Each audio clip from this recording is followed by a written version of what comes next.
Hello there, it's Dina Marais here of Soul Purpose Publishing and Coaching. And what a beautiful Friday. And I hope you are having a wonderful Friday. Okay, so today I want to talk about the futile practice of comparing and competing with others. And for me, the most fundamental reason for this is that all of our spiritual DNA is the same. We all come from the same place. And yet we have all chosen different human journeys. So the fact that someone is more successful than you, of what it seems, more advanced than you, it's really of no consequence. It really doesn't matter because that person has chosen a different journey than yours. The most important thing is that we are all one of a kind. Everyone is amazingly, totally unique. There's nothing to compare. It's like comparing apples with oranges. We are all different, yet we are all connected. So instead of comparing and competing, is to celebrate each other, is to use the comparison. If we do see someone is very successful, is to use that to inspire ourselves, to say, wow, if that is possible for them, it's possible for me. Okay? The thing is also that we have been conditioned into comparing ourselves with other people. And as Desiderata says, there's no point in doing that because you will always find someone that you are always better off or less better or worse off than someone else. So there's no point in comparing. The best way of comparison that you can make is to compare you with yourself. To look at what you have done yesterday. Are you doing that better? To follow that Kaizen kind of practice where you do something better every day, just by 1%.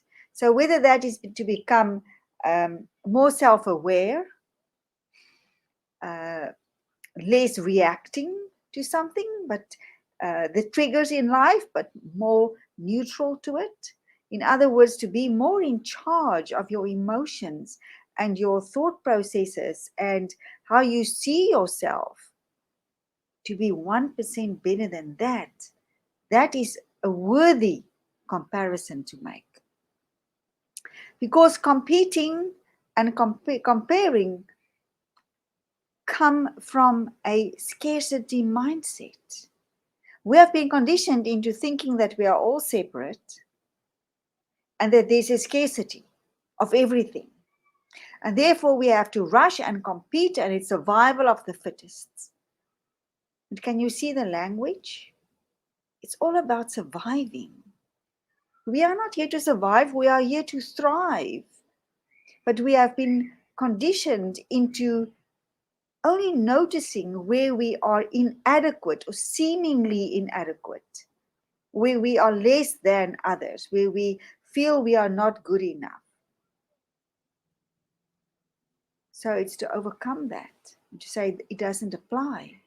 It's not necessary because our divine supply of everything is unlimited.